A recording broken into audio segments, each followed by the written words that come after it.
बेटा हम आपको इस क्लास में इनर पेयर इफेक्ट के बारे में बताते हैं। आपने देखा होगा जब आप पी ब्लॉक एलिमेंट में जब एलिमेंट के ऊपर स्टडी करते हो तो उसमें बहुत से रीजन गिवन होते हैं due to the inner pair effect. जब आप पी ब्लॉक एलिमेंट के बारे में स्टडी करते हो या ग्रुप के बारे में स्टडी करते हो तो जब आप डाउन द ग्रुप जाते हो ना तो उसमें जो लास्ट के एलिमेंट होते हैं, फोर्थ पीरियड के बाद जो एलिमेंट आते हैं उनमें जो हायर ऑक्सीडेशन स्टेट होती है वो अनस्टेबल होती है। तो आप क्या कहते हो उसमें रीजन देते हैं कि due to the inner pair effect. अब हम बात करते हैं इनर पेयर इफेक्ट होता क्या है। तो बेटा आज हम इस क्लास में आपको इनर पेयर इफेक्ट के बारे में बताएंगे। तो हम इसको बताने के लिए एक एग्जांपल ले लेते हैं बिस्मिथ का। तो आपने देखा होगा कि बिस्मिथ है वो +5 ऑक्सीडेशन स्टेट में क्या होता है, अनस्टेबल होता है। और हम रीजन देते हैं इनर पेयर इफेक्ट के कारण। तो इसी को एक्सप्लेन करते हैं इनर पेयर इफेक्ट। अगर हम इसकी डेफिनेशन दें तो हम ये कह सकते हैं it is inability to participate S orbital electron.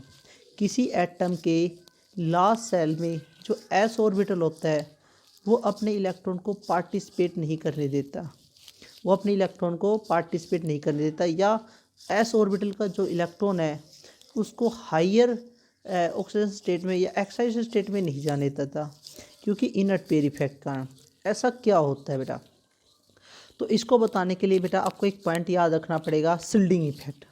और आपको शिल्डिंग इफेक्ट में बताया गया है कि सबसे ज़्यादा शिल्डिंग इफेक्ट होता है एस में, फिर होता है बेटा पी में, और उसके बाद होता है बेटा डी में, और उसके बाद होता है एफ में। अगर देखा जाए तो डी और एफ में शिल्डिंग इफेक्ट क्या होता है बेटा, नेग्लिजिबल होता है।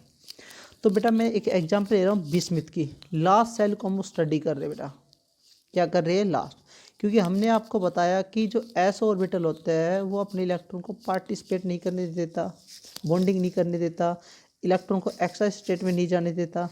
तो हम इसको लिख लेते हैं, ये हमारा है बेटा 6s, ये है हमारा 5d, और ये हमारा बेटा 4f। एग्जाम्पल के तौर पे लेते हैं बेटा ये न्यूक्लियस।